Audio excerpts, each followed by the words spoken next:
From the people who help you know your competition, IntelliCheck presents the Multi-Point Inspection Podcast. The Multi-Point Inspection Podcast brings you news and stories from the automotive world told in an informative and entertaining way.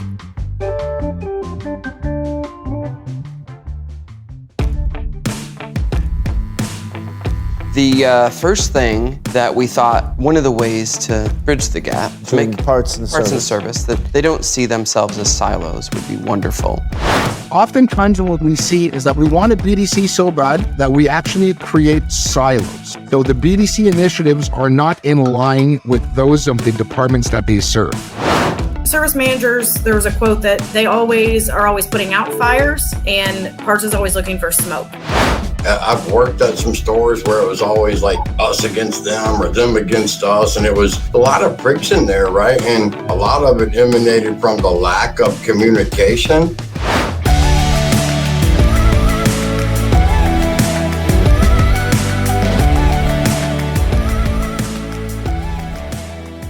It is important. Fixed ops, they all need to speak to each other.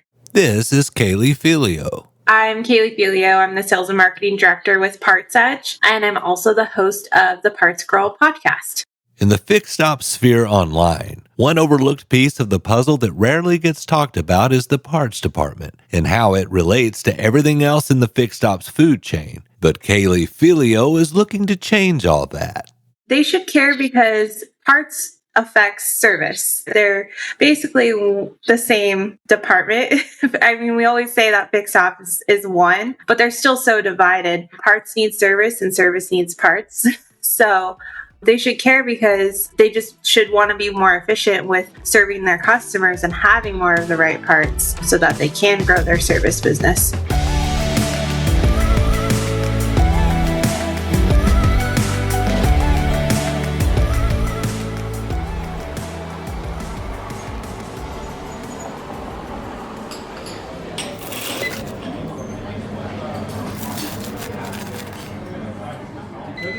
And Kaylee's foray into the parts industry can be attributed to her time spent at a well-known national fast food chain.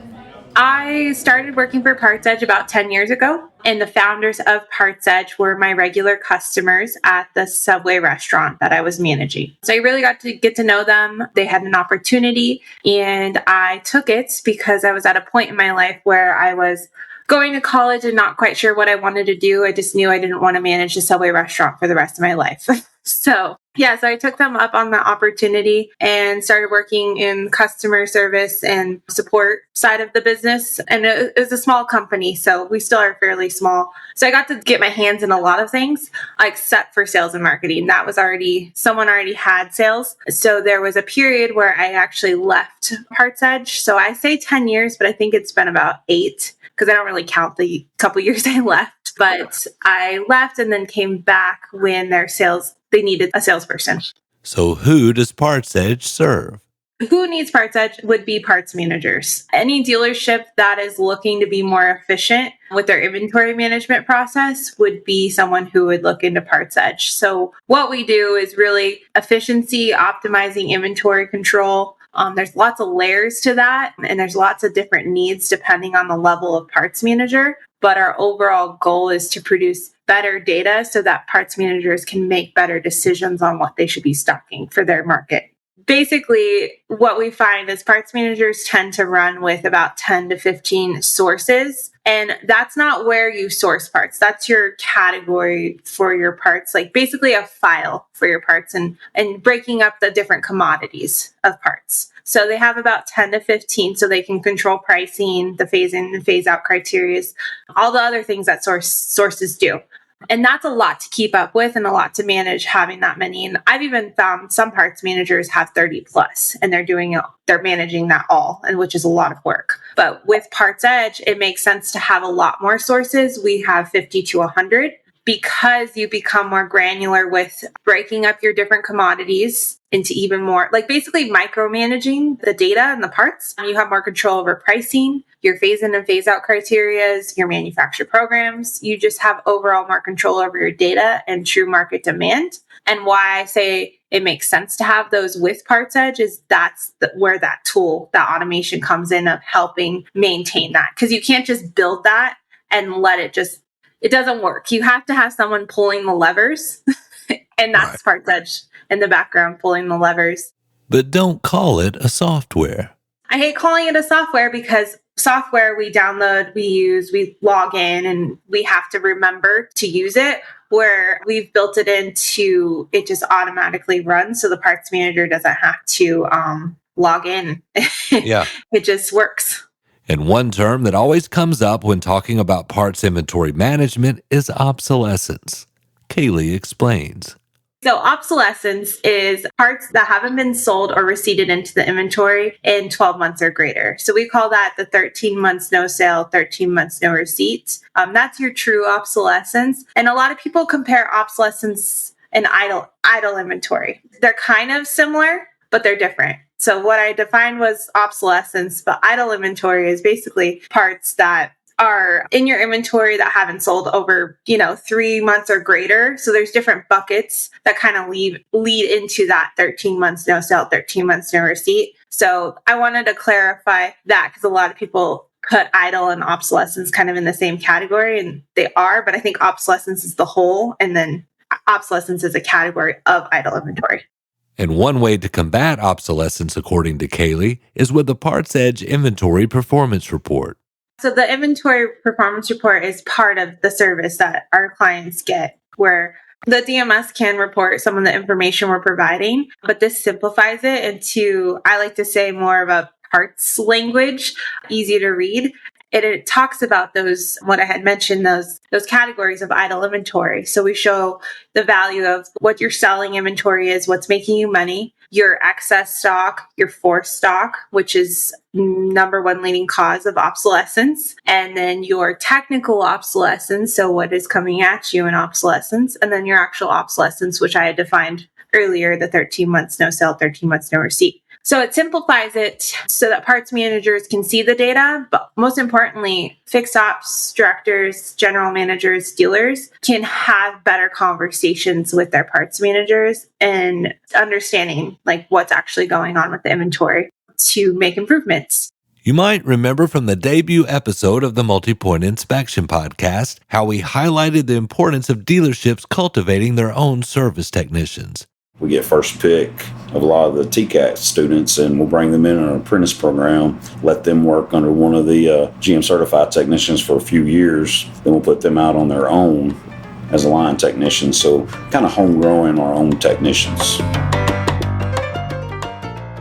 And Kaylee says that the same concept applies to the parts department. Historically, parts managers have been just put in the role. They're either a really good counter person that took over for someone who retired. And there's not actually a lot of turnover in a parts manager role. Normally when they become a parts manager, they pretty much stick to it. I think that's shifted a little bit because of the overall turnover that we've been seeing. But it's really important because you cannot expect someone to manage that type of investment that a dealer is making without providing support and education. It's so crazy to me that dealers, that's not one of the first things they're like, okay, you're going to be my parts manager. What kind of training? What can we get you? Because that's a huge investment that they're managing for the dealer. That's the dealer's actual cash invested. We'll talk about the Parts Girl podcast, what it's like being the face of a company, Ted Ings, and more after a word from our sponsor. Perception is not always reality. And, there's this perception that the dealerships are more expensive for everything. And IntelliCheck kind of confirms that that's not the case. IntelliCheck helps dealerships become aware of where their prices stand in regard to their competitors. And IntelliCheck does a good job of giving us that pricing data to confirm that we're in the market. And this allows dealerships to make their customers aware of their competitive pricing. I placed 2 placards in the business center so they could see that while they're over there working on computers.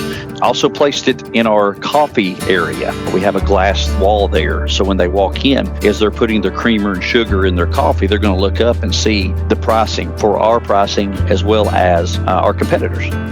Introducing IntelliShare. IntelliShare contains all of IntelliCheck's promotional tools that you can use to promote your favorable prices, including Intella Ads, the printable flyers that you can show off in easel displays, Intella Media for your digital media boards, and Intella Widgets, so you can show off price comparisons on your website and even let your customers schedule from the widget. Just having access to that data that they're able to provide gives us a good plan of how we're going to proceed. Call 877-827-7273 or go to IntelliCheck.com to find out more about how the IntelliShare series can help you grow your business.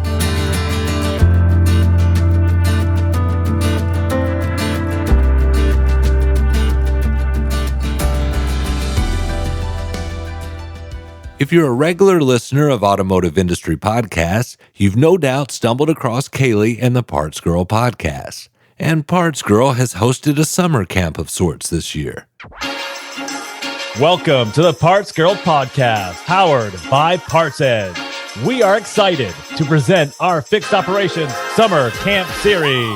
Your host, Kaylee Felio. Well, so I started the podcast about a year ago, and I've always been focused on fixed ops and interviewing people in fixed ops. And really, I was gathering people's journeys, their stories, their struggles. And that was really great. But I wanted the summer camp series to be more focused on real struggles that we're actually dealing with and talking through those so that people that were listening can take away more educational type information. So really digging into the topics.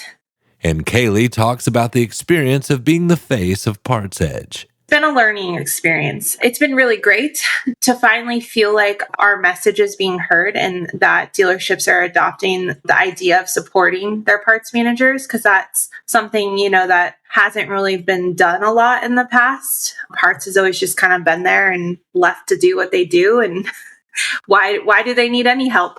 So that's been really cool. I'm not the creator of PartsEdge. I can't take credit for creating PartsEdge, but right. I guess I can take credit for getting the name out there and creating the message and what we do. And it's been interesting. And the platform of the podcast has opened up opportunities for Kaylee, such as speaking at next year's NADA show in Las Vegas and as a recurring guest on the Fixed Ops Roundtable. Yeah, I'm scheduled to speak in 2024. So I guess that's what it's led to, is speaking engagements, going on podcasts, just being the voice for PartsEdge. I still can't believe it. I'm going to be speaking at NADA. Welcome back to the Fixed Ops Roundtable. Kaylee Felio is back with us. She is the sales and marketing manager at PartsEdge.com, a great friend of the Fixed Ops Roundtable and community. Looking back at my first couple interviews, it was very nerve-wracking. You could tell. I feel like I've grown a lot, and I still have a lot to learn. But even the first couple interviews with the roundtable, I actually had one of the founders, Chuck Hartley, come on with me. And I think that's when I realized, I think I need to start branching off and not having them by my side all the time, where I can be the voice. I know what we do. I know how to talk about it. I don't need them with me all the time.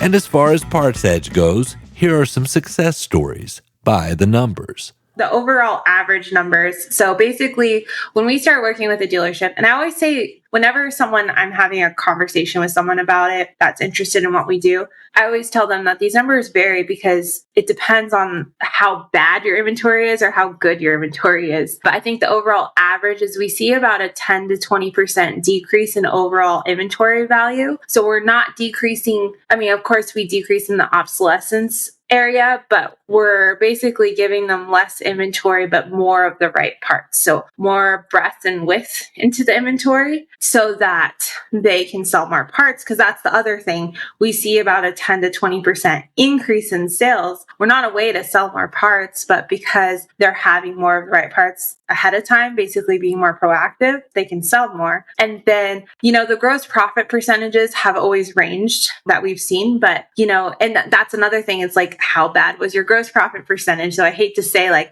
we can increase it by double, because it's like, well, was it 20% or was it 30. So we definitely can affect the gross profit percentage, but again, it's based on how bad or how good it is. But we'll always see increases. And I think the best thing to talk about too is the efficiency that we provide and the time savings that we provide. And that's really hard to translate back into dollars, or to really show you like, these are the amount of hours, this is the amount of efficiency. And that's the biggest, I think, impact that I hear from parts managers is like, I have so much more time to focus on my employees, all the other things that fires, everything, that this inventory control is like, it's a running machine in the background that is constantly improving and growing rather than just kind of staying there and not doing anything. If you go to the PartsEdge website, you'll see that it is chock full of free resources. I downloaded the new Parts Manager's Guide myself.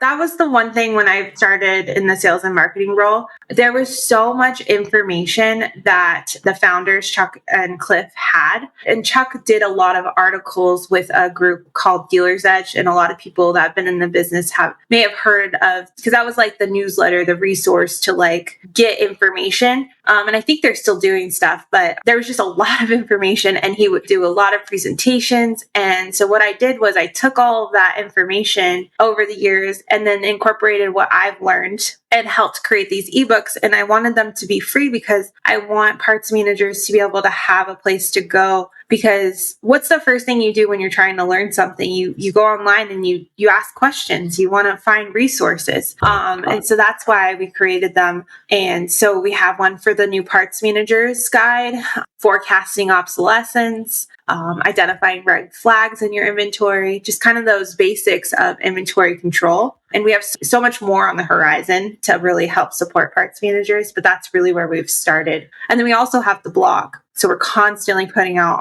shorter articles about fill rate or things that you should be looking at to improve your matrix or your profit. So there's lots of free things on our website. I'd like to thank Kaylee Felio from PartsEdge and the Parts Girl podcast for the interview. You can find the Multi-Point Inspection podcast on Apple Podcasts, Amazon, Spotify, or wherever you listen to podcasts. And be sure to subscribe and give us a 5-star rating. It helps with the algorithm thingy. Executive producers for the Multi-Point Inspection podcast are David Swan, Melissa Marlette, and Joe Gibson. It is written, produced, and narrated by me, Brandon Barnett. This episode's featured music is Mosey by Soul Shifters.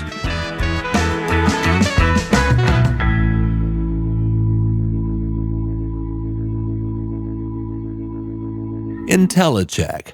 Know your competition.